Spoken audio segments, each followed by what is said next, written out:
Assalamualaikum warahmatullahi wabarakatuh.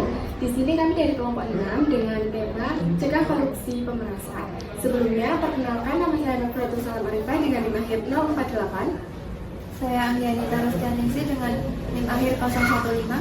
Saya Aja Dina Sutik dengan NIM akhir 038. Saya Zakia Ali Azhara dengan NIM akhir 025. Saya Ditani Pertiwi dengan NIM akhir 002. Saya Sabrina Naila dengan NIM akhir 014. Saya Tiara Fadili dengan NIM akhir 034. Saya Saski Jinan dengan NIM akhir 045. Assalamualaikum warahmatullahi wabarakatuh. Waalaikumsalam warahmatullahi wabarakatuh. Selamat sore ibu-ibu dan adik-adik sekalian. Sebelumnya kami ucapkan terima kasih atas kesediaannya untuk mengikuti sosialisasi pada sore hari ini. Perkenalkan, saya Cinta Anggi Pertiwi sebagai Master of Ceremony dari kegiatan sosialisasi dengan tema Cegah Pemerasan. Kami dari Politeknik Kesehatan Semarang ingin mensosialisasikan ini guna untuk memberikan edukasi kepada ibu-ibu dan adik-adik sekalian terkait tentang pencegahan pemerasan. Selanjutnya, acara yang pertama yaitu pembukaan. Mari kita buka acara ini dengan bacaan basmalah secara bersama-sama. Langsung saja acara yang kedua yaitu pemaparan materi yang akan disampaikan oleh presentator. Kepadanya kami persilahkan. Saya Mas Nafratul Salam Arifah. Di sini saya sebagai presentator yang akan melakukan sosialisasi pada sore hari ini. Apakah dari ibu-ibu atau adik-adik semuanya ada yang mengetahui apa itu pemerasan? Baik. Jadi di sini pemerasan adalah tindakan pidana yang dilakukan dengan cara mengalihkan atau memaksa seseorang untuk menyerahkan yang dapat disimpulkan bahwa pemerasan ini dilakukan oleh pihak satu itu memeras pihak satu lagi. Dampak dari pemerasan ini ada 3 poin. Yang pertama itu merusak integritas dan etika. Kemudian yang kedua pengaruh terhadap budaya dan etika. Nah, tindakan korupsi ini apabila terjadi secara terus-menerus di dalam masyarakat itu nantinya bisa merusak nilai moral dan yang kemudian yang ketiga ada sisi kepercayaan terhadap pemerintah. Nah, ini bisa kita jumpai di salah satunya ada di koperasi tempat tinggal. Nah, ketika ada masyarakat yang ingin meminjam sebuah dana kepada salah satu koperasi, koperasi itu memberikan bunga yang sangat tinggi terhadap peminjam, sehingga ketika pada hadir untuk upaya pemberantasan di sini ada 3 poin. Yang pertama dengan sosialisasi dan edukasi. Nah, contohnya seperti yang kami lakukan pada saat ini, kami melakukan sosialisasi dengan cara penyuluhan kepada ibu-ibu semuanya dan adik-adik. Baik, dari sosialisasi yang sudah saya lakukan, apakah ada yang ingin ditanyakan dari ibu-ibu adik-adik semuanya? Bertanya pasti. Kan di kehidupan nyata banyak oknum-oknum yang melakukan pemerasan. Nah, gimana sih cara kita buat menyadarkan oknum tersebut buat tidak melakukan pemerasan itu? Baik, terima kasih untuk pertanyaannya. Boleh saya jawab langsung ya ibu-ibu adik semuanya. Terima kasih atas pertanyaan dari Mbak Mona. Ya. Terima kasih atas pertanyaannya dari Mbak Dia. Pertanyaan yang sangat bagus sekali ya. Yang pertama itu tentunya dari kesadaran diri kita sendiri. Nah, bagaimana cara kita menunjukkan sikap kesadaran ini? Tentunya dengan bisa dilakukan dengan cara sosialisasi seperti ini.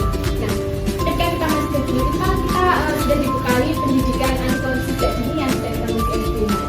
Nanti ketika bertambah tingkat menjadi SMP, SMA itu kan nanti pasti akan ada sosialisasi yang mengajarkan sosialisasi seperti ini tentang upaya pencegahan korupsi dan lain sebagainya. Nanti ketika kita masuk ke perguruan tinggi, nantinya kita akan menjadi agent of change. Kita adalah generasi penerus bangsa.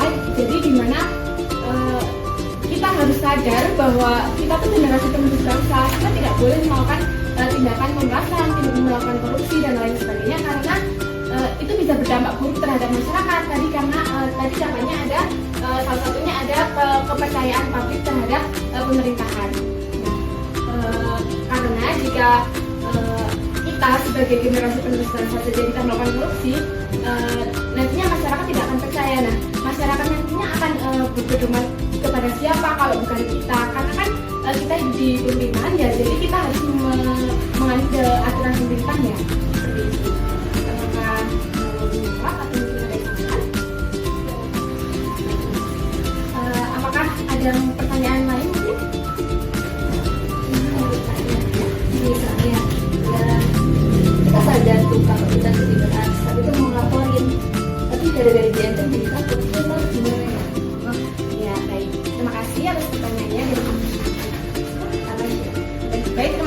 pertanyaannya dari Mbak Anasya, sangat bagus saja.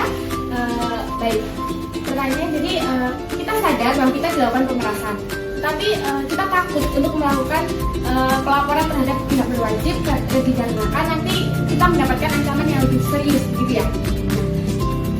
Yang pertama itu kita harus berani melapor. Kita harus berani melapor kepada pihak berwajib, karena pihak berwajib itu nanti akan melindungi kita sebagai pelapor. Nah, kalau kita takut nantinya kita melaporkan karena kita mendapatkan ancaman yang lanjut, kita banyak sekali cara untuk melaporkan pihak berwajib. Salah satunya itu dengan melalui website. Website ini website anonim ya. Nanti kita bisa membuka website tersebut, kita melakukan pelaporan terkait tindakan pemerasan. Nanti ketika kita mengirim tindakan pemerasan tersebut, tidak akan diketahui siapa yang melaporkan tersebut.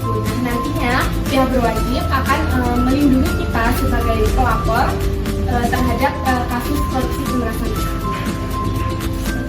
Apakah saya sudah menjawab? Mungkin ada kesalahan dari ibu-ibu atau adik-adik semuanya?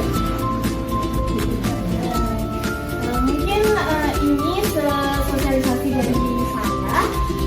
Tempat dan waktunya saya kembalikan ke Master Officer. Terima kasih kepada Kak Mahfirotul yang sudah mempresentasikan untuk sosialisasi kali ini dengan baik. Terima kasih juga kepada ibu-ibu dan adik-adik sekalian yang sudah antusias untuk bertanya. Selanjutnya pembagian hadiah untuk peserta yang sudah bertanya.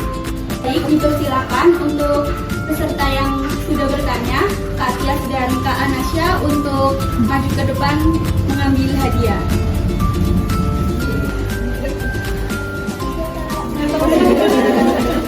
Terima kasih atas kehadirannya pada sesi ini. Beri tepuk tangan untuk kita semua. Saya dan rekan-rekan semua mengucapkan terima kasih dan mohon maaf apabila terdapat kesalahan dalam berperilaku maupun berkata. Billahi taufiq wal hidayah. Wassalamualaikum warahmatullahi wabarakatuh. Waalaikumsalam warahmatullahi wabarakatuh. Politeknik Kesehatan Kementerian Semarang